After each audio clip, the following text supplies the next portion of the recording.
Hi, it's me. I'm back. So what I want to do is talk you through week 5.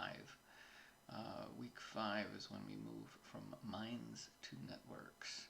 So I'm going to review minds to some degree, to some extent, um, and move us along to networks to some degree, to some extent. So minds, we drew a distinction when discussing minds between the minds of crowds, and it was Gustave Le Bon who helped us to understand how crowds think. So his research comes from the 19th century, which is why you're looking at a head, divided into sections. Those sections are said to govern different aspects of how we process the rich data of the world into an intelligible signal, when we actually can accomplish that. So this is a representation of what we would call faculty psychology. Faculty psychology. You know how so a faculty is divided into departments. So in this imagining of the way the mind works, your mind is also divided into departments, and this is an anciently held belief. Plato's Socrates imagined the mind as a a chariot drawn by 3 horses, right? So one horse being the passions, and one horse being the rational faculties, and another horse being the appetites, and so somehow the 3 had to come together, so in order to integrate into a fully functional, fully realized human soul, and so Freud would divide us into ego and id and superego and so forth. But we looked at individual psychology. Okay, so in crowd psychology. Crowd psychology is very different, very mobile, very transitory. So it is, according to Le Bon and according to anyone who studies crowds, you're observing an organism in motion. You're observing an organism that's also processing its reality just as you are, but on different grounds and with different levels of cognitive function. Whereas you can think discursively from premise to conclusion, the crowd cannot, or at least it does not. Tends to think in terms of absolutes expressed as affirmations. This is good, this is bad, this should stop, this should start. Minds. Oh, we also looked at what motivates minds, right? Either stress. Sargent gave us this model where stress can induce great change in the way one sees the world, right? So religious conversions are an example. The sorts of madness that attends stress events like plagues and so forth, and we're already seeing that in our era with the lockdowns causing lots of unrest. And we also looked at Cialdini's principles of social influence, such as scarcity, reciprocity, social proof, which is my personal favorite, and social proof. Why? Because it explains or predicts everything Le Bon would like to talk about. In conditions of uncertainty, what do? We look to those around us, and this perfectly explains or predicts the contagion that one observes in crowds, right? So a crowd suddenly, like a flock of birds, will suddenly all change direction at once, or a school of fish. So too will a crowd, not just in its behaviors, but in its beliefs. But we're passing from crowds and individuals to we're talking we're passing from mind construed as either crowds or individuals to networks. Networks also admit of a division, or a distinction. That is meat and machine. That is human networks, machine networks, human networks, machine networks. So we'll read a great essay, King Grinter and Pickering's Great Divide. It has a long title, but every word in the title is meaningful. I hate the title, but it's actually, I don't know how I would revise it because it needs a long title. It's just that they invent their own words for stuff like Netville as opposed to the internet, right? And this is how they want to describe the early internet as more of a village than a dispersed network. And what you're looking at is a graph. That is a network visualization. So lots of nodes. These are the circles connected by edges or vertices. Wait, the vertices are the nodes. So the vertices are the nodes, and then they're connected by edges. And in this case, you see an isthmus between a sparse area that's connecting to what network topologists would call components, right? These sort of areas of density. And this explains or predicts the flow of information, the flow of resources. So depending on what sort of network you're looking at, if it's a social network, it can predict the flow of influence or resources. If it's a communications network, say the internet or something like that, it can predict the flow of ideas, messages, and so forth, a communications network. We'll look at both. King, Grinter, and Pickering talk about how both co-develop, how as the early internet develops, when it was DARPANET, so a social network formed around it, and the one informed the development of the other. They both mutually arose. That one did not just create the other ex nihilo, out of nothing. It's not a creation story. It's a co-evolution story where so groups of people, and those groups of people change over time, so produce a network that also changes over time. And so which conditions the development of the other? Well, they both do. And that's why you see also in this slide a whirlpool.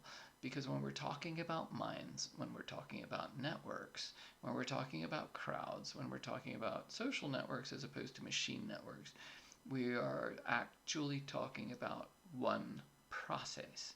One process. There is only one material universe, and there is only one set of materials. There's only there's only matter and energy and us. Well, actually, there's only matter and energy. We're part of the matter and energy. So now it forms and reforms and organizes and reorganizes. It dissolves. It coagulates. So it's constant motion. And when we point to things and say, well, that's a mind and that's a network and so forth, what are we doing? So we're naming aspects of the same larger process. So when we're talking about memetics, we're talking about one process. So when I draw distinctions between mind, between network, so what am I doing? So we're looking at aspects of the same process. Okay, moving right along, and I'm clicking something and it's not moving. Come on, there we are. Okay, so I want to take a moment to talk about online learning really fast. I got this message from my son. So what? Permit me a moment to digress. So to bond with my son, right? So I started playing Team Fortress 2. Okay, so I'm not into video games. I'm very bad at video games. So seriously, I don't have time to play video games, but it makes my son so happy. Oh my God, it makes him happy. So he lives in Victoria with his biological mother. And so I live in Calgary, and it's a way for us to bond. We play games, so online. And okay, so he loves this first-person shooter game that I am just horribly bad at. Oh my God, I'm bad at it. Embarrassingly bad. Just horrible. So Team Fortress 2. So it's a fun game. I totally admit. I'm just not good at it.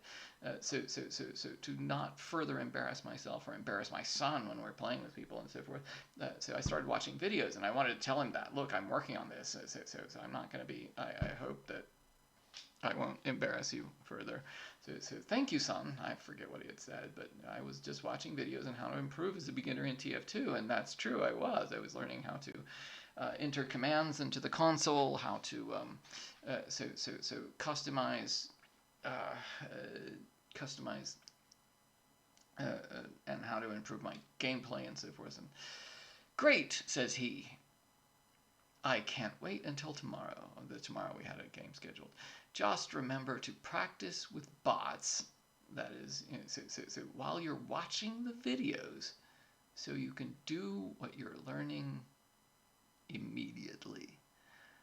And so I was so taken aback by this, because I am an instructor. I'm actually trained in pedagogy and so forth. But his advice is, one, so good, and two, so counterintuitive to me in my tradition, right? I am a humanities scholar, which means what? Yeah, we sit at a desk and we think deep thoughts. So as we're writing and so forth, we fill notebooks. So we write long think pieces and so forth. This is what we do, and our stock and trade is focus. So just a deep focus on a single topic or issue until we mastered it. And so it's just how, and we haven't mastered it until we can articulate it with great clarity. But my son is the product of a different environment and a different world, actually, and and his advice is just wonderful, right? He's absolutely right. So I was actually finding this out myself. I would watch the video and then forget everything I saw as I went back to the game and tried to apply it, and I'd have to bring up the video. And so yeah, if you have the video running at the same time. Now again, in my tradition, this is death. You don't do two things at once. So you'll distract yourself. Your performance will fall off.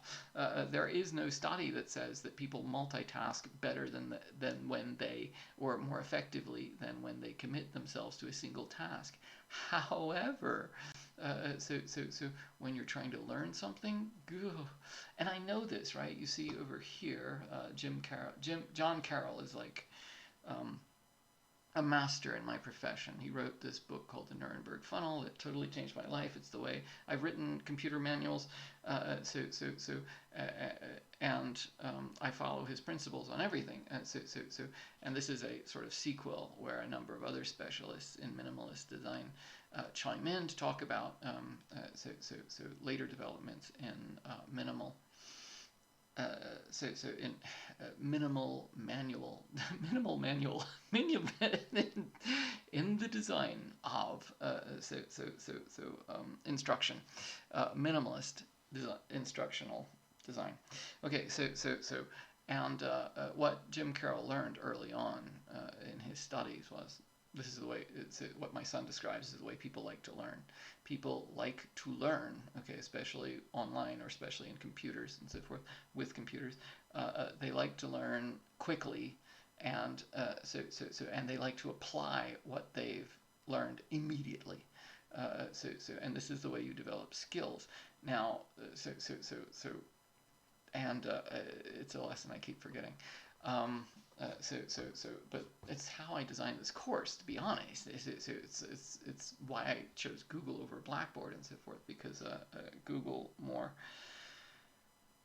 seamlessly integrates with Classroom, so that you can toggle between the writing and the instructions and whatever I'm asking you to look at far more easily. And but I have to be reminded of this. And what I would like you to do with these videos that I'm producing is precisely what I'm talking about, or precisely what my son describes.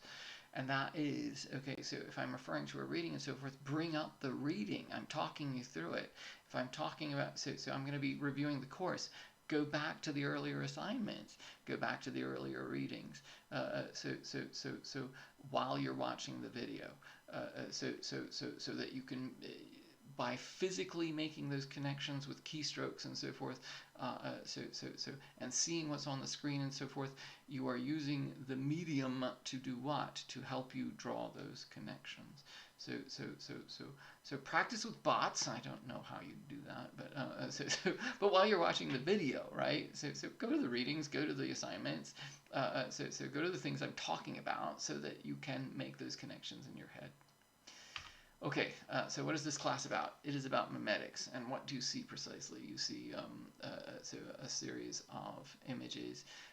So if you were a semiotician, what does that mean? Semiotics, that is the science of science, the science of science. You would recognize this as two different levels of signification. Signification means what precisely? Signification, to signify, so to signalize, so it's to make meaning. Okay, so you see, for example, Bell, right? So with the telephone, Alexander Graham Bell, telephone. Okay, so you see a visual depiction of a telephone. That's iconic representation. Iconic representation. That's where the sign resembles something else. The telephone resembles an actual telephone. So it is highly stylized. It's mostly silhouette, but it's a visual depiction. Beneath it, you see symbolic signification, which doesn't mean symbol in the same sense. Symbol in semiotics means the relation between the visual sign and the object is arbitrary, right? So B-E-L-L, these are what? These are so letter forms that resolve to phonemes, that resolve to morphemes, that resolve to syllables, that resolve to words, that resolve that into a grammar, resolve into language, right? So all those levels are there. So Bell, and it's attached to the image, right? So you have two levels of signification. You have two levels of how to represent the world or a piece of the world. And so memetics is this, okay? So at its base, it is words and images, but we add a dimension. It's words or images that seem to pass from brain to brain really easily. So more easily than our experience would predict. So that's memetics. Now memetics is sort of like to me, in my own tradition, it bears a close relationship to what? Propaganda. So propaganda, I use the term neutrally, by the way. So propaganda is information that you propagate. Propagate, right? So propaganda. It's information that you propagate. Okay, so now propaganda, however, you push. Memetics, it's going to find you. Okay, so moving right along. Okay, so now our understanding, now here I'm passing in review, and here would be a good time to do what? Yeah, go open up Geisia, open up Culpes. So Geisia does what? Okay, so he raises the alarm about memetics. So Culpes does what? He raises the alarm about memetics. And both of them are speaking to who? The military. I love this. They're both speaking to the military. Why? Because for both of them, this is a national security issue. Why is it a national security issue? Because we are, and when I say we, what do I mean? I mean North America. I mean the Atlantic Basin civilization. That includes Europe. And these are liberal democracies for the most part. Liberal democracies. Now I have to produce a special presentation on liberal democracy because every one of our authors, this is what they're raising the alarm about. So memetics has memetics has meaning and has a sense of threat if you're talking about a social order that depends for its function on the integrity of public opinion. and that is so in the integrity of the information that forms that public opinion. And and this is what Geisia and Culpus are concerned about. Okay, so if there are people whose powers of persuasion, right? So just wizards, let's say, dark wizards of persuasion, so that can move public opinion easily and cheaply, so in ways that our governments with all their resources cannot counter. That's a problem, right? That's what Geisia and Culpus imagine. So I'm not saying I agree with their assessment. So I come from a very different tradition. But for those who believe that memetics are a problem, so that's the problem. So they would say that the memeoticians, what would you call them? Social misfits like myself in their basements making memes and so forth can throw a democracy. Or turn a democracy in directions that would make it what? Undemocratic. It would pass into its opposite. Geisia follows Dawkins, so he's concerned about circulation, he's concerned about networks, and that's what he's talking about, like troll networks and so forth. Culpus also follows Dawkins. Culpus is also interested in networks. He talks about how we become propagandists ourselves in these social groups and so forth, but he goes in a different direction. He's interested in, whereas Geisia is interested in memetics, as so following Dawkins as this the meme as a replicator, right? And I'm using meme in the broad sense, not just a captioned image, but a thought form. So an idea. Spreading across social networks, across groups, and so forth. So Culpus is interested in mimesis, which means what? Imitation or representation. Conditions of representation. Representations of the world that that may support our liberal principles. And by liberal, I don't mean left of center. I mean liberal democracy, right? So those sorts of liberal principles, like a liberal principle might be equality before the law, something like that. And both left and right would agree with that. But Culpus is more interested in representation, and we are following both tracks. We are interested in both. So how these ideas spread, conditions of their spreading, and so forth, and the notion of representation or imitation. We are interested in both. That's why I give you Geisia and Culpus.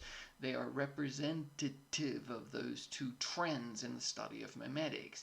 They are representative, right? That doesn't mean that they're the only ones thinking about this. They represent the two different trends.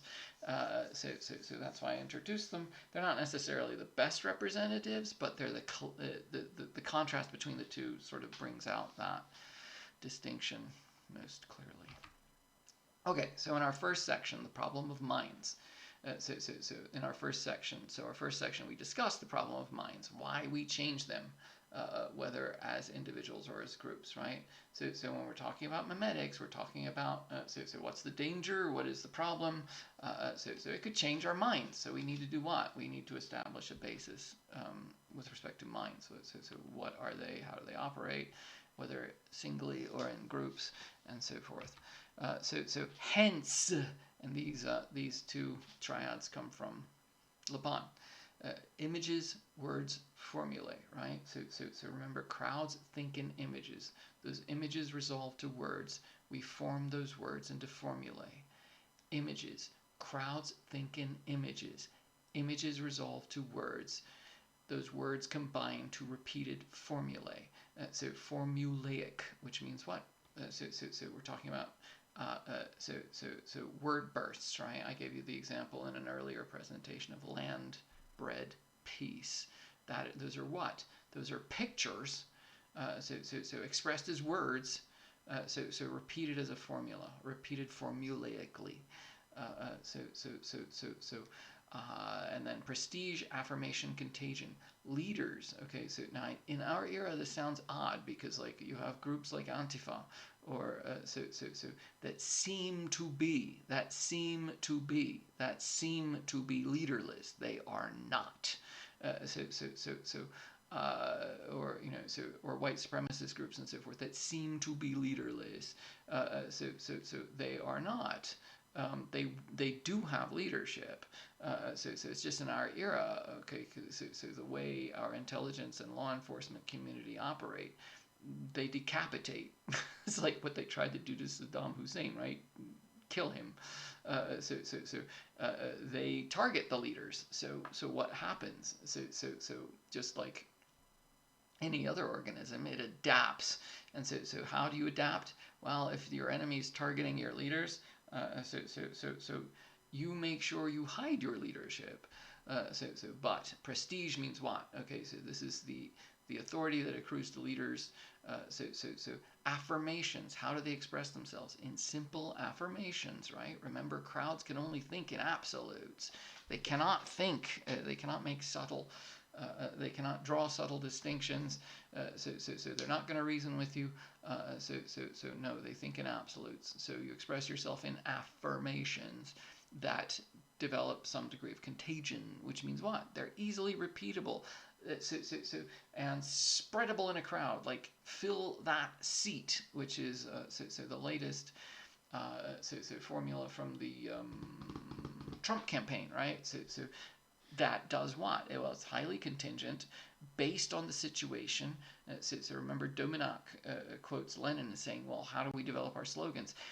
But we develop our slogans through a very close analysis of the current situation. We derive it from our understanding of the current situation. That's exactly what they've done. And we looked at Dominac and his division of labor between agitators and propagandists. And we looked at Carville and Begala, who were just master communicators. They were the ones responsible for putting Clinton in office in 1992 when he was just objectively the worst possible candidate. So he was gaffe prone. He was way down in the polls. He delivered a disastrous speech in 1988 at the Democratic Convention. That was so bad that people had written him off. But by actually teaching him to discipline himself, to stick to certain affirmations, like it's the economy, stupid, and so forth, they were able to put him into office. But anyway, but hence, when we're talking about, the first section is the problem of minds. Well, what moves minds? These move minds. Okay, so crowds think in images. Well, here's how to move a crowd. Okay, so now how to persuade. So we're moving from minds to what? Networks. But we want to talk about how to persuade. Okay, so and you're reading a protocol that I wrote myself. Okay, so why did I write it myself? Because I couldn't find a textbook so that went in the direction that I wanted and focused on what I wanted. So I basically had to write my own protocol. Okay, so how to persuade. Montage and juxtaposition. Montage, juxtaposition. What does this mean precisely? This means you're using the combinatorial power of text or image. Combinatorial power of text or image. You do not have it within you. You to develop your own words, right? If you were to experience some private pain so intimate and so unique to yourself that you could not communicate it to anyone, what would you do? Would you invent your own word? Well, certainly not. Nobody else would know what you're talking about. And so we don't invent our. How many words have you ever invented that anybody else has ever picked up that's become part of the language that's passed into a dictionary? So none of you. So very few words enter our language every generation. Very few words pass away. So you can pick up a King James Bible or a Shakespeare's play written 500 years ago and read it. So most of the words are the same. So how is it that you can speak in a system or develop meaning within a system of symbols that has been around 500 years when you're using the internet? Well, here is how. you can combine those words in different ways to create what? So to create new meanings. So the word internet itself is a metaphor. And both words, inter and net, are quite ancient. And so how to persuade, montage or juxtaposition. These refer to what? Combining images in the same way we combine words to create new meaning. Okay, so now what makes montage, juxtaposition, formulae, and so forth, what makes it different now? What makes it different now? None of this stuff is stuff that we've innovated in not at all. So we've been communicating in words and images in different combinations since the Pleistocene. So the end of the last ice age. So there were other human forms in this world when we were able to do this, right? So there were Neanderthal and Devonians and so forth. So it was like Middle Earth. There were all kinds of different kinds of humans in that era. So before we sort of killed them off, I guess, or they died off, or so one way or the other, we were the last people standing, quite literally. Anyway, but none of this is new. What makes it new now? Networks. And which is the topic of our next section. And what do I mean by networks? I'm speaking mostly about the internet. Okay. So minds passing in review. I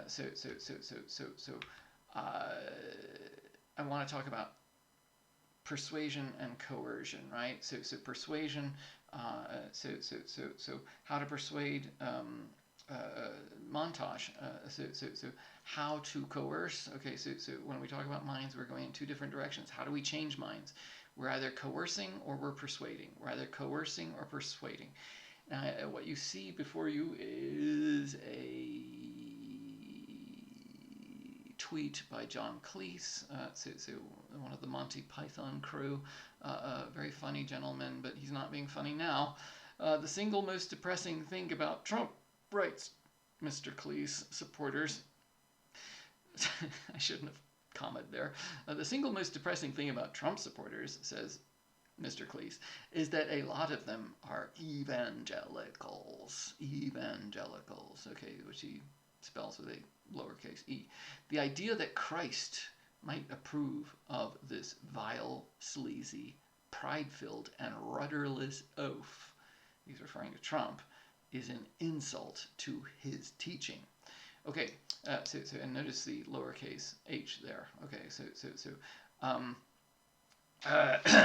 Okay, so question: is John Cleese a respected theologian?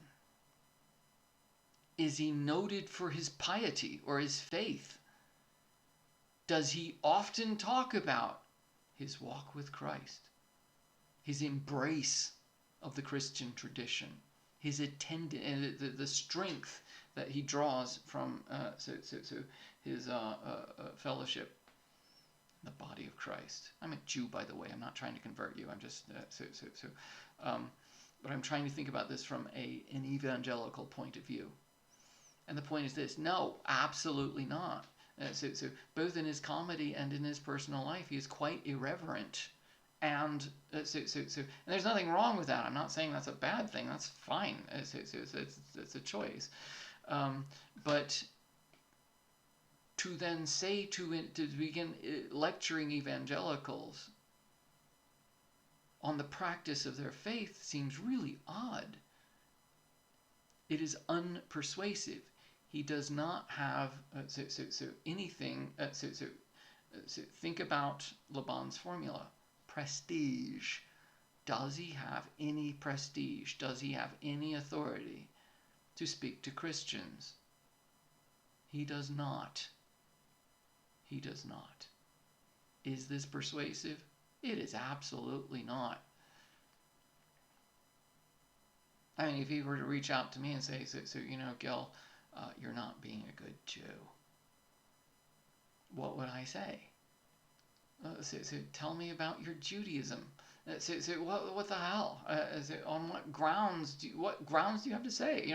I may be the worst Jew ever. I'm still going to take issue on this.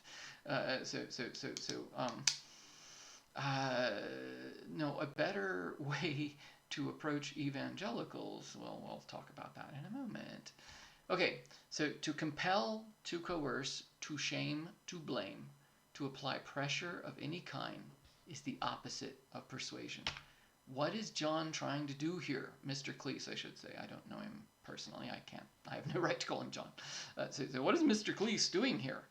Well, this is shaming and blaming. Oh, it's depressing, these evangelicals, right? They're following this guy that's just not Christ-like at all. Are you Christ-like, John? Are you aspiring to be Christ-like? Oh, please forgive me. But no, this is shaming, this is blaming. Okay, so to compel, to coerce, to shame, to blame, to apply pressure of any kind is the opposite of persuasion. Okay, so you see an image of Greta Thunberg. Thunberg, I think I pronounced that correctly. As I drew the cursor over that, okay, so I want you to panic is what the the YouTube video is titled. I want you to panic.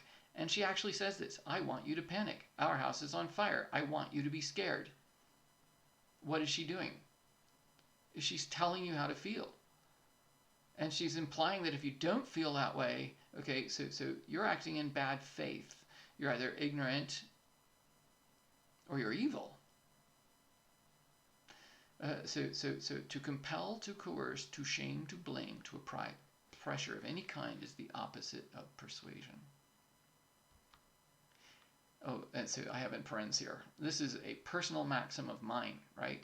Never tell anyone how to think, how to feel, or how to experience the world. This is gaslighting, and this is emotional abuse. And there I have written a protocol about this that we'll be reading later. So the media is constantly gaslighting you. People are constantly gaslighting you. But so what does gaslighting look like? It looks like this. So I want you to panic. Have you ever heard somebody say, if you really loved me, you would do X? What is that? Well, one, it's emotional abuse.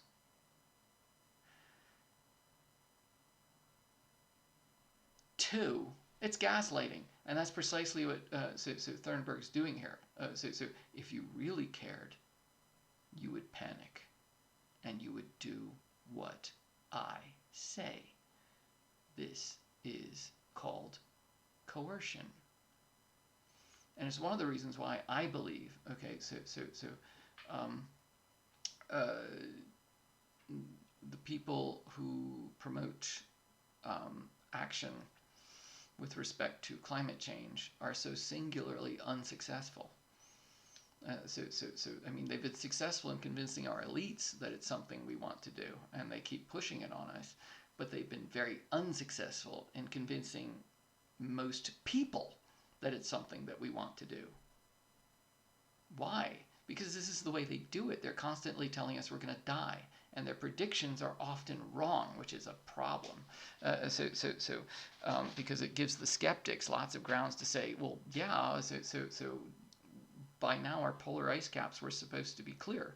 Of ice, according to, who was the gentleman? Oh, Gore and his original slideshow, right? So an inconvenient truth, which was slide after slide of, you had better care.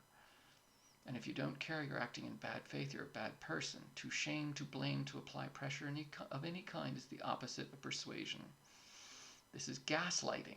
Okay, so now there are times when you when you absolutely need to tell somebody what to do. Okay, so step out of the road. There is traffic coming. So we're not talking about that level of command. We're talking about something else. Okay, so how to actually persuade. Now, what am I doing? Let's go back so that we don't get lost. I'm talking about how to persuade. Okay, so I'm introducing the notion of montage and juxtaposition. We're still in the notion of minds. So we're going to work our way to networks. But now we're talking about persuasion. How to actually persuade. No shame, no blame. You simply associate X with Y. X with Y. X is what you want them to believe. Y is what they already believe. Okay, so what does that mean precisely? If you want to persuade somebody, you need to do your homework. You need to figure out who they are. You need to have empathy for them. You need to figure out, okay, so what they like, and associate what you want with what they like. Okay, so advertisers do this, right? You see this, so in the image on the right, you see lots of chocolate. Okay, so chocolate is already something that's desirable. And it's being held up to what? So a mouth red with lipstick. So what we can infer is an attractive person. Okay, so and we're doing what? We're associating beauty with chocolate. You see in the other image, a woman wearing a woman wearing a cap that says "called taste." Okay, so and what is this? This is a juxtaposition. Is it meant to be persuasive? In this case, no. What it does is provoke what? Irony. So when we add images together, we can get different effects. So for the meme artists, irony is what they're going for. Irony is very persuasive, but at a very different level. For the advertiser, right, who will drape a female form over a sports car or something like that, what are they doing? They're associating, okay, so sexual attractiveness with so a particular brand of automobile. So in this case, it's, so chocolate, lots of different kinds of chocolate. But these are the two ways to actually persuade. Well, the way you actually persuade is the combinatorial power of either words or image. Okay, so once again, this is not persuasion. If you hold a gun to somebody's head, if you tell them the world will end tomorrow, so there'll be mass disasters, so lots of human suffering and so forth. Okay, so it might be true. It's still gaslighting.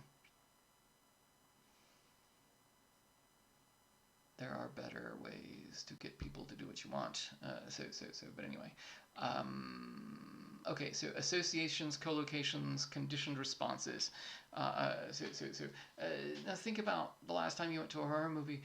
Well, maybe you don't watch horror movies. I watch lots of horror movies. I love them. But if you like horror movies, you have to eat a lot of shit. Why? Because most, like 99% of them are terrible. But every once in a while you stumble across one that's great. So the mistake most directors seem to make is they, when they want you to be scared, so they do the jump scare thing. They, they, play the music really loud. They so everything they're doing says, be scared. I want you to be scared right now. Be scared. Okay, so that's not how you do it. So if you want somebody to feel something, do not tell them how to feel. Okay, so that's death. Tell somebody, so do this, and what do? They want to resist you. Open that window. Okay, so that's a command, and that's like, yeah, probably gonna, it's cool in here. Is the window open? So there are other ways to express what you want, where the other person comes to the conclusion that you want them to come to. So you see two montage examples. One is from the movie Psycho, early 60s, I believe. So Alfred Hitchcock, brilliant director. And so what are we looking at? We're looking at the actress in a shower. So one cut scene after another. We never actually see her stabbed, right? So one of the things that makes this scene so unbearably so intense and brutal is the insinuation of what's going on.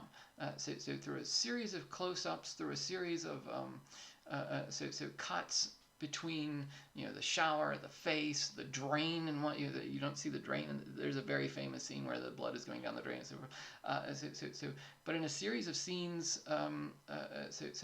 we're given to believe this woman has been stabbed. If this were a more up-to-date version, right, or a more up-to-date horror film, we get to graphically see everything, right, intestines falling on the floor, everything, and it would be just horrifying because it's in your face. So the director basically telling you, be horrified. But in this case, what? You're allowed to imagine the scene because it is insinuated. And it's that's far more powerful than if you're just told to do or to think or to feel. Okay, so now this is based on a theory of editing called the Kuleshov effect. So in the behavioral sciences, we would call this conditioned response or operant conditioning. So where we simply attach a stimulus to a response. So it's Pavlovian, right? So you see an actor. So over on the right, you see an actor. In this experiment by Kuleshov, so he would have an actor's face looking blankly, and there's the actor looking blank. So then he would cut to another image, then cut right back to the actor's face, and he asked his experiment, the subjects of his experiment, yeah, what's going on? Well, in one condition it was just the face, there was nothing else. And so when it was just the face, and he asked what the actor was feeling according to the audience, so they could come to no conclusions. Some said happy, sad, whatever. It's a blank face. You can infer almost anything you want from it. It's a perfect poker face. Would not want to play cards with this gentleman. In the condition where they cut to the girl in the coffin, yeah, he's sad. In the condition where they cut to a bowl of soup, he's hungry. In the condition where they cut to the woman, yeah, he's in love. So what does this mean precisely? We tend to want to, when we combine images, when we combine words and so forth, we do what? We draw meaning from the combination. We draw meaning from the combination that is not predicted by the images themselves, images standing alone.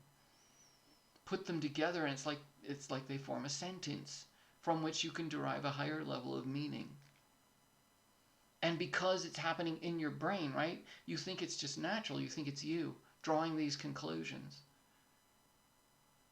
And this is the way persuasion works. This is the way propaganda works. This is the way memetics works. Okay, sticking things together. Here I have, wait. Let me give you a trigger warning. Okay, so what you're about to see is culturally insensitive. It is anti-Asian. Please forgive me, but I need to show you this, or I want to show you this as an example of how memetics works. So these are images from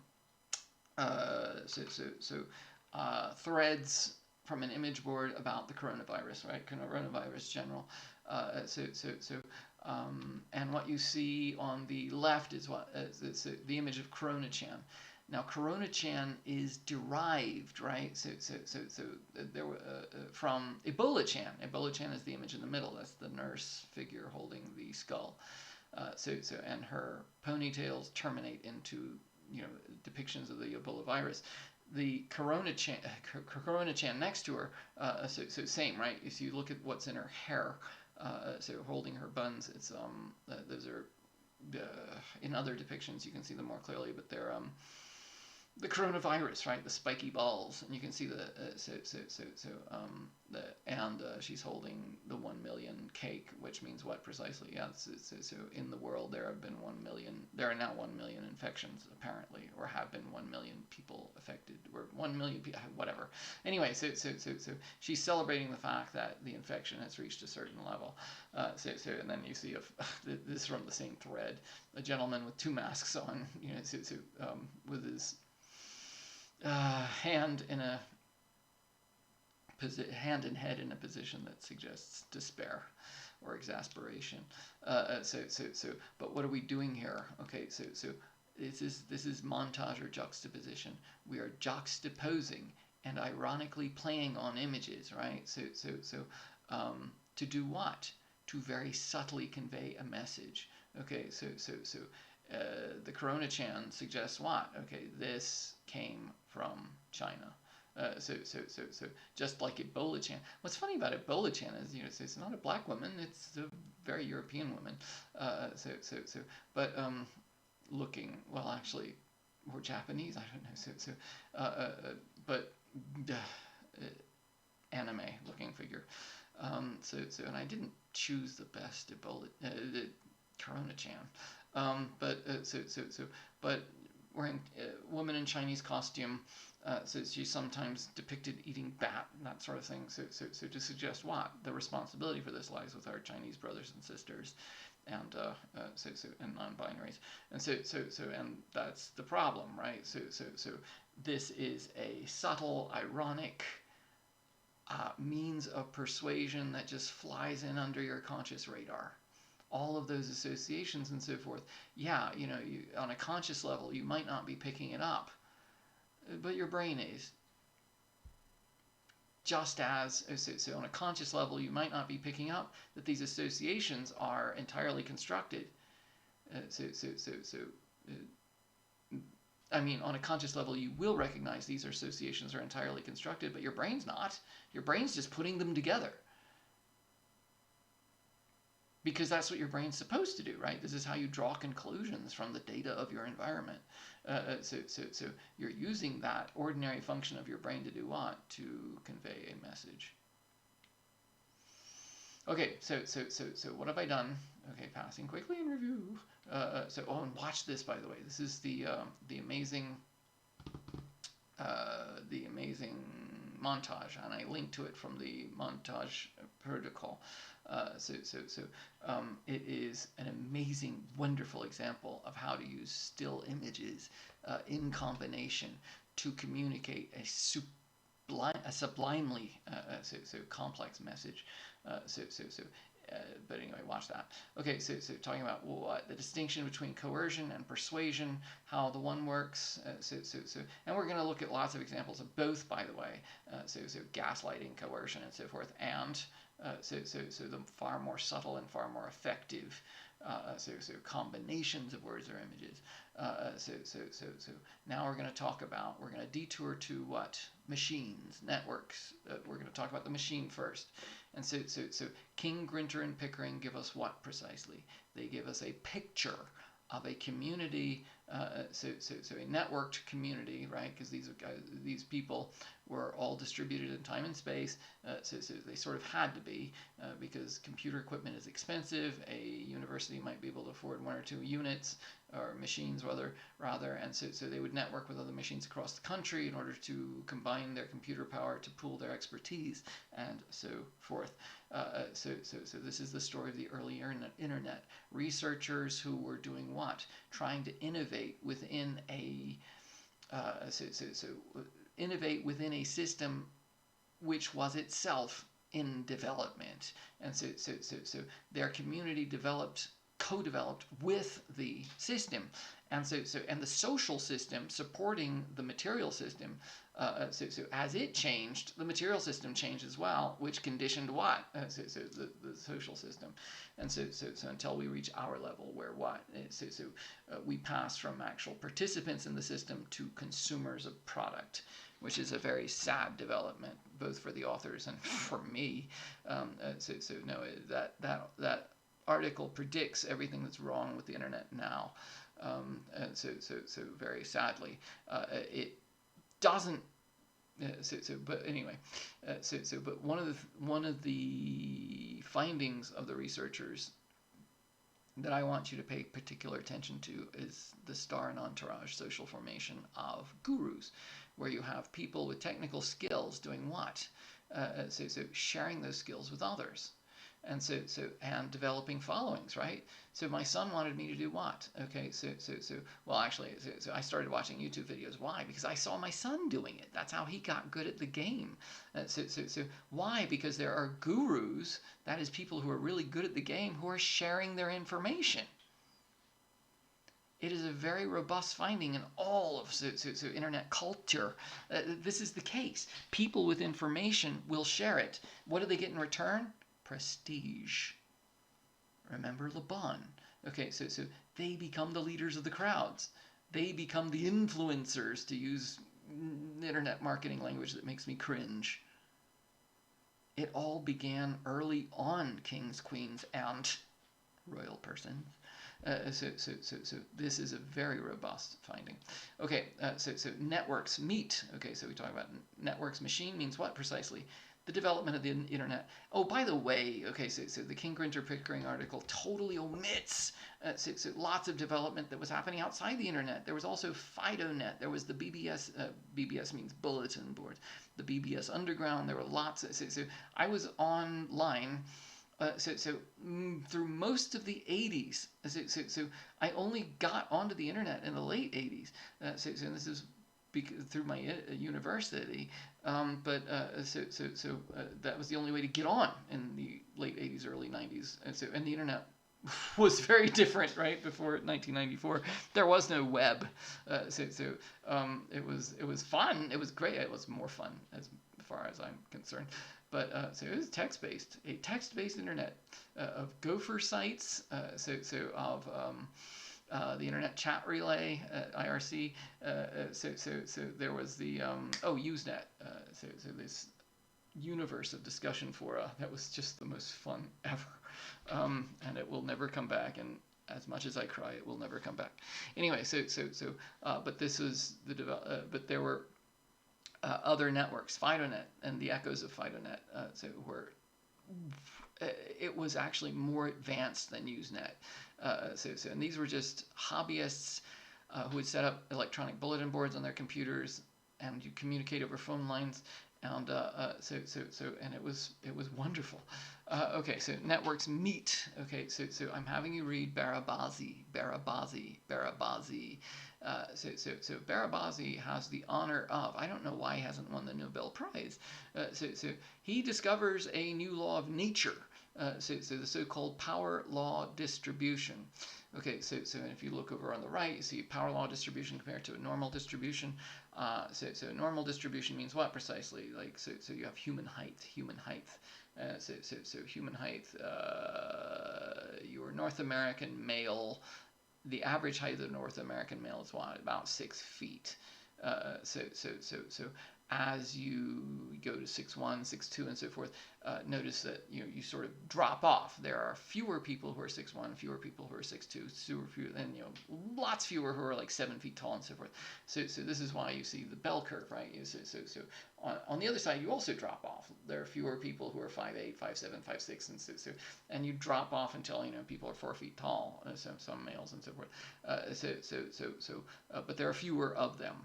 The average is 6 feet, and you have this bell curve, right? So with a power law distribution, however, and the internet is a power law distribution. The internet is a power law distribution.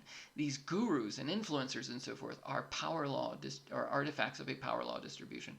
I'll get to that in a moment. You have a few at the top and then a steep drop off and a long tail. So what does that mean precisely? If human height, okay, so say the average North American male, so if human height were distributed along a power law distribution, most males would be around 3-4 feet tall, like hobbits, I suppose.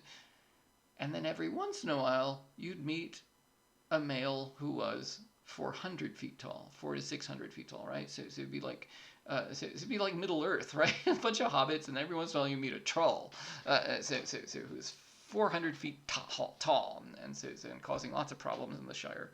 But that's a power law distribution, and so this is why you have so most websites get very little traffic, relatively, so they get like 400 or 500 hits a day, whatever.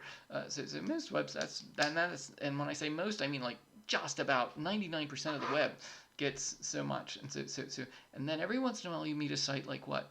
Google, where people are going, everyone's going every day.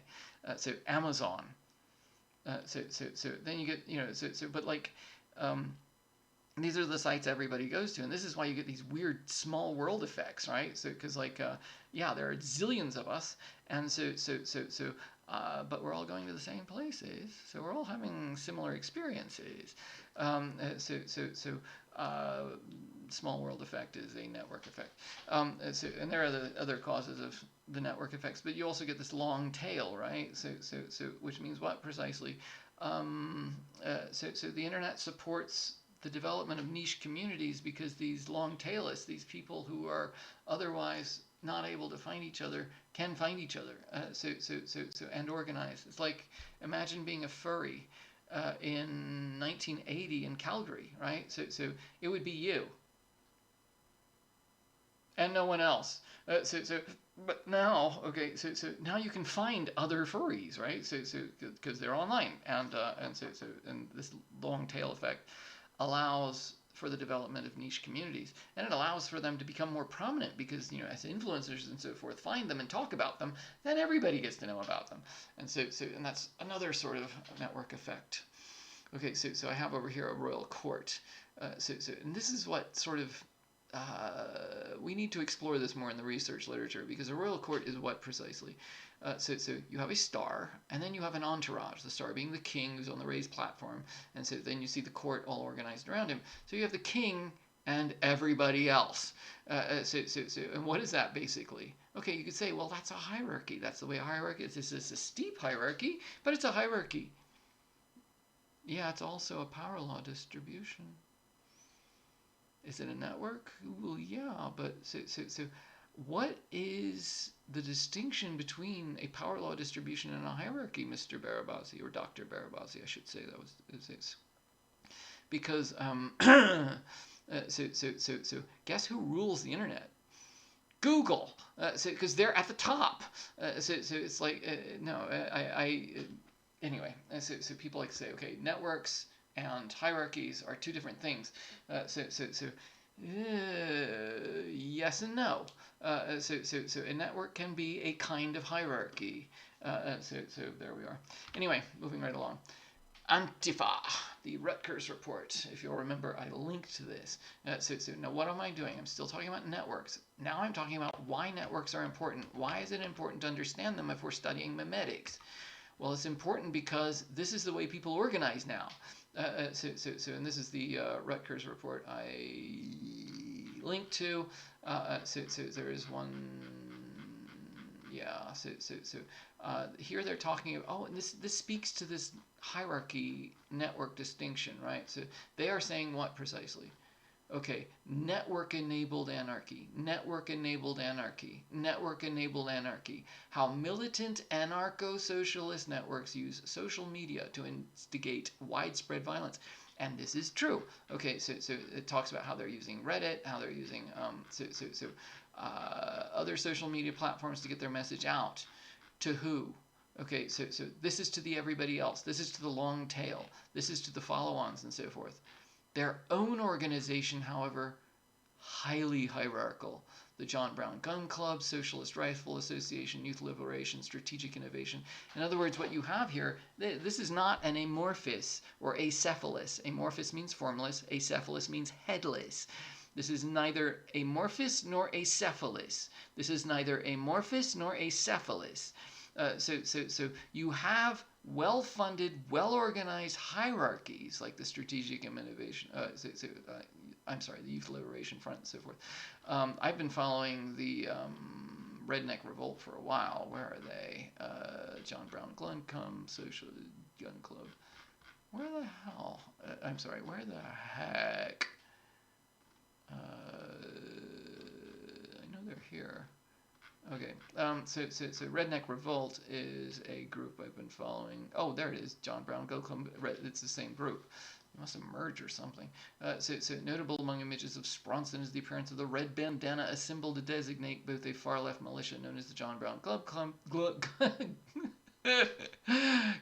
Club and an affiliated group called Redneck Revolt. Oh, they are two groups.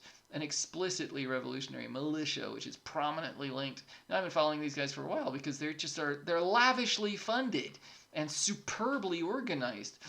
So to say this is a network, okay, kind of, sort of, but at the core, it's what I call a cadre system, where you have a hard core that's well organized, well funded, and and a periphery of both fellow travelers and people that are, that can be mobilized if there is like a protest or something like that. But they're not half so committed, not nearly so committed as the hardcore. So this is, but they are network enabled. How precisely? Well, think of that long tail and so forth. Think, so say you're the only anarcho-socialist in Calgary. So how are you going to connect with other anarcho-socialists? Well, online, so it's more easy to do. So let's go back to here. Oh yeah, here we have. So let's. Okay. So let's see. Can I get back to? Oh, there we are. Okay. Antifa Rutgers. Yeah. No cops, no prisons, total abolition. Listen to that formula or affirmation rather. Pretty good, huh? Not bad. No cops, no prisons, total abolition. Okay. So you have rhythm. So you have some alliteration and you have an internal rhyme. So no cops, no prisons, and total abolition. Prisons abolition. Prisons abolition. It's well done.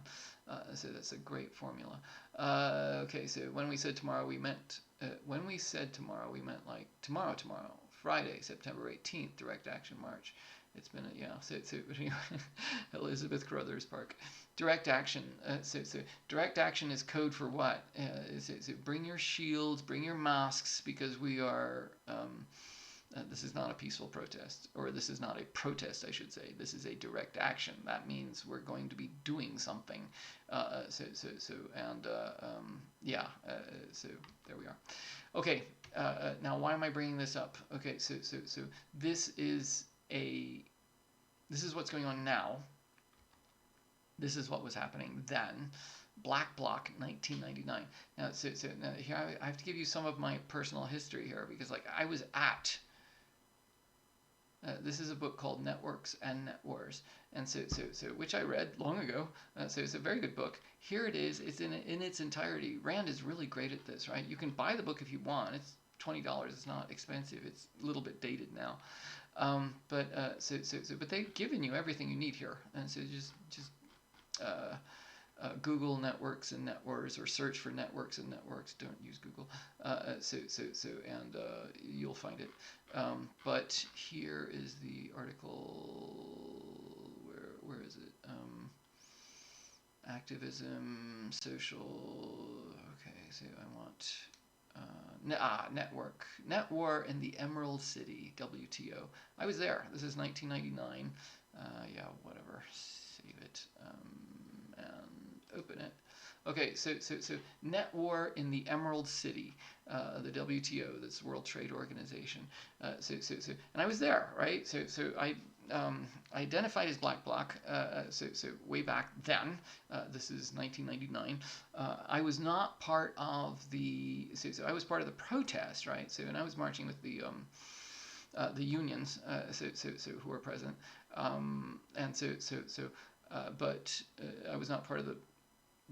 I was not part of the people that were actually attacking police and so forth, because that's just not me. I don't do that.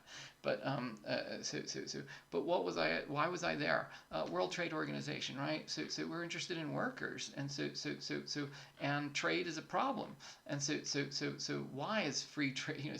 They call it free trade, right? So it was wiping out. It totally despoiled. The industrial hinterlands of both Canada and the U.S. So lots of people out of work. I mean, so marching in solidarity with the workers. I would prefer not free trade. I would prefer that nations be able to organize, be able to protect their trade so they could protect their workers. That's strategies. Oh, here we go. This is what I want to show you. The outcome of the Seattle protests was mostly due to the failure, not the success, of the respective strategies of the AFL-CIO, the Direct Action Networks, and the Seattle Police, as is often the case in network conflicts. Network conflicts. How was this a network conflict?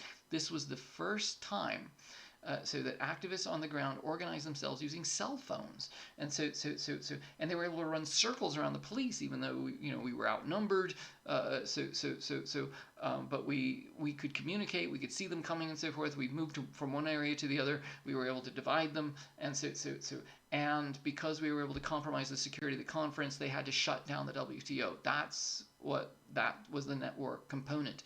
And people that study network conflicts, that study network-centric warfare, study what happened at the Battle of Seattle. As is often the case in network conflicts, victory goes to the side that decontrols the most effectively. Decontrols. When we're talking about fourth-generation warfare, it's all about de-escalation and decontrol. As each of the strategies collapsed into confusion and disarray, the DAN strategy proved to be the one that survived the chaos. That's the direct action network. Okay, in other words, you plan for chaos. You plan for all hell to break loose, and but you make sure it breaks loose in a way that breaks in your favor. So you know that your formation is going to fall apart. Make sure that it falls apart in a way so it disrupts the enemy. The opponent, I should say. In other words, if your lines are going to all fall apart, that's great, because then the police are going to be doing what? They're going to be all over the place trying to arrest everybody. So they're going to disperse themselves to chase down the dispersal, to chase down the dispersed formation. And what happens then? So if you have a few cadres in ready reserve, okay, so then you mobilize them. No, you plan for your own failure. You plan for everything to fall apart. So that's how you plan a network conflict. And so it's and that was the first time it really played out. And and you can see that happening now. You can see that happening now across North America. So those who can decontrol the most effectively are the ones who tend to prevail. So it's, if you have police formations on the ground that can act independently, with commanders who have the initiative, to seize. To seize ground or to seize targets, yeah, you've decontrolled more effectively than your opponents. If on the other hand you have a number of people who are loosely under your control, and you have some hard cadres, and and you can separate them and allow one to fall to pieces while still directing the other, you have decontrolled more effectively than your opponents. But yeah, there's something else I want to show you. We roll up here. Black flag over Seattle Albion monitor. Black flag over Seattle Albion monitor. There we are. Okay, this is also free. So it is here. If you want to see the whole battle for Seattle, it's here. By the way, the police had adapted to our strategies by the time the WTO was in Miami a couple years later. I was actually there too, and oh my God, it did not go well for us. We were just like, Seattle, there are lots of activists on the ground who just live there. In Miami, that was not the case, we all had to travel there, and there were fewer of us, and the police were just ready for us. It did not go well. And we never had another victory. But here's the thing that I want you to understand, right? Do I identify with Antifa now? No. Okay, so Antifa's changed sides. So they're no longer interested in workers. No, their analysis is no longer about class. I think the last burst of sort of pro-worker sentiment was the Occupy movement in 2008. But even then, I was not down with them. The left there has been a huge political realignment that nobody understands. They're beginning to get it, because you're getting books like this now. What is it? National Populism. Okay, but remember I was talking about, eat well. There it is. Okay, so this book is a great book. I just finished it a couple of weeks ago. But like I was talking about workers, right? I'm anti-free trade, pro-worker. You know who's anti-free trade and pro-worker? Well, it's not Bernie Sanders. It's Donald. I was about to say fucking. It's Donald Trump. My ideas have gone from hard left, okay, to hard right, but my ideas didn't change. It's the political alignment has changed. It's bizarre. A lot of what used to be left is suddenly right. The nationalist populist movements are. They're all about workers. They're all about the rural, the farmers, the working class, everyone that the Marxists used to care about, that they no longer care about. No, if you ask me, you'll hear me quoting Marx more than anybody else. So it's like, but yet I am, what happened to me? I got left behind, I guess. But anyway, there's been a massive political realignment. Massive political realignment. What is this? New Deutsch. Okay, okay, so here's a populist leader. These are populist leaders who do what? So this is it's Marine Le Pen, Jean-Marie Le Pen's daughter. What is populism? So there she is with Italy's Salvini. Are these nationalist populists? He is a populist, I guess. This is Erdogan. Yeah. Macron is not a populist. He is an anti-populist. Okay, but there we are. Trump is very much a nationalist populist. And and is anti. Oh, by the way, the left is no longer anti-war. I was always anti-war. I'm still anti-war. I'm beside myself that we are in Syria, that we are in Iraq and in Afghanistan, and and the left is perfectly okay with war. So every time Trump tries to pull out of Syria, they stop him. They and their neocons and so forth. So it's like it's just. There has been a massive political realignment, my brothers and sisters and non-binary friends. And so here was I in 1999. And am I there now? No, the black bloc has moved on. So they're down with neoliberalism. So I still am not. I have not come around to their way of thinking yet. Perhaps I caught a brain parasite or something. Okay, Antifa organization.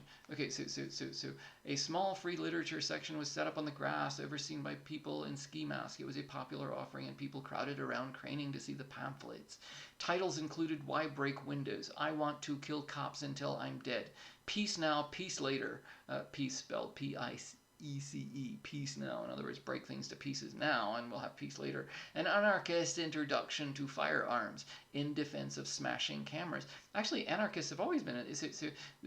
There, I don't know if you can still buy it, but there was like a book called The Anarchist Cookbook, which was all about how to improvise weapons. In defense of smashing cameras, three-way fight, revolutionary anti-fascism, and armed self-defense. The energy was something like a carnival in the dark. Paint balloons. Get your paint balloons. Someone barked. Around 9:30 p.m., the group was in some organized chaos. They had decided that the neighborhood close by was too racially diverse for them to protest in. They needed to go somewhere whiter. And this is where Antifa is now, right? Or I was never Antifa, I was Black Bloc. But they used to be different. They seem to have merged now. They use the terms interchangeably. And they seem to they have the same aesthetic. But now it's what? So now their primary concern is race, not class. Not that I'm not concerned about race, but but for your classic, but for the Marxist tradition, race just isn't. It's not something we worry about to the same degree that we worry about class to the degree that it's a function of race. We worry about race to the degree that it's a function of class, is what I should say. But anyway, okay. So let me go to the readings. Let's go to the to complete this. To complete our so here's the plan for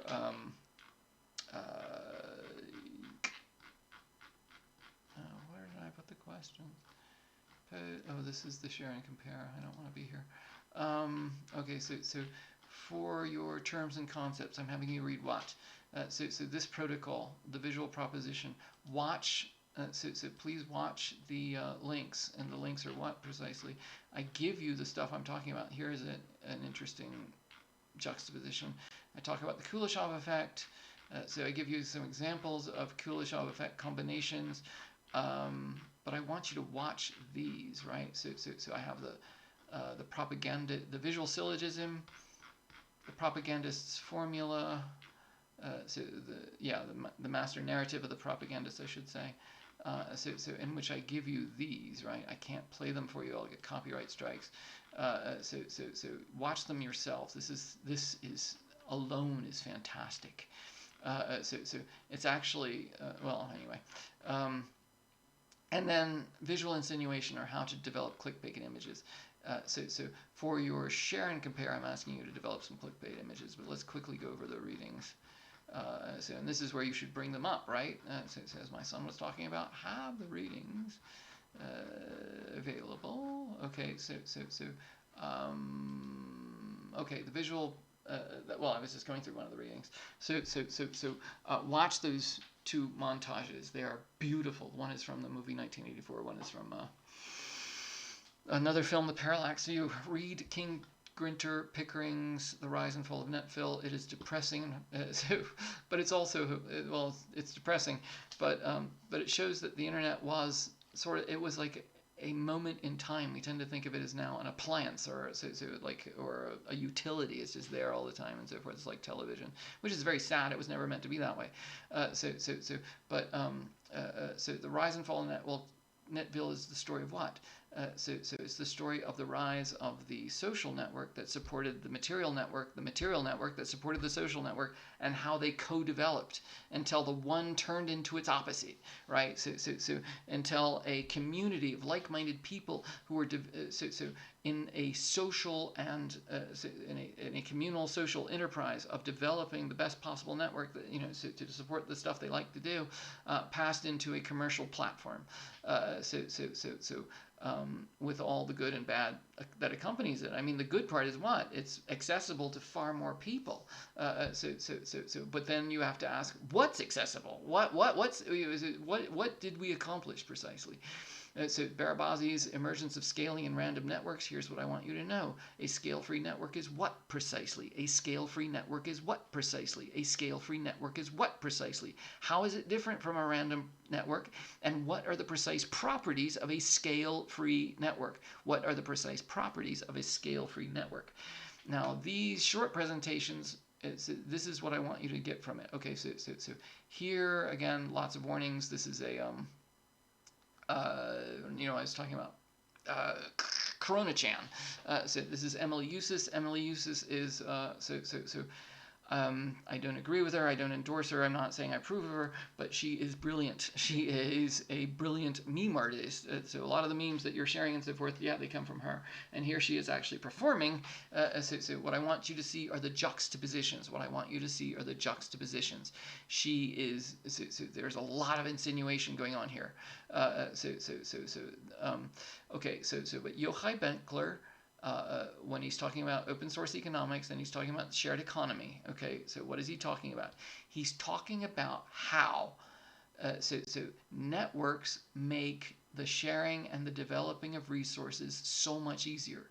It's like this massive subsidy on the production of stuff. Okay, so now then we go to Andrew Marantz and his Inside the Bizarre World of Internet Trolls and Propagandists. Okay, so he would consider somebody like Emily Eustace to be the sum of all evil.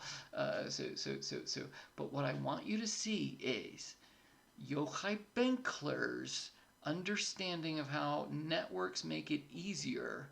Okay, so they lower the costs, they lower the barriers, to high-end levels of production, high-end levels of distribution, high-end levels of producing good things, makes possible the trolls and the propagandists and the Emily Eustaces.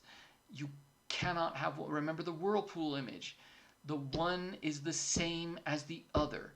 The one is the same as the other. It's like you cannot put together a human community and not have human criminality. You cannot put together a human community and not have human criminality. It's just part of what we are. It's part of who we are. And so we're going to be dealing with it. So we can't, until we reach the point where we can, I don't know, somehow flush the humanness out of our genes, but then what would we be on the other end, right? But the networks, these open networks that opened up all these possibilities, also opened up the possibility of what? Emily Eustace, trolls and propagandists. The one is a function of the other. The other is a function of the one. Okay, so and that's what I want you to see.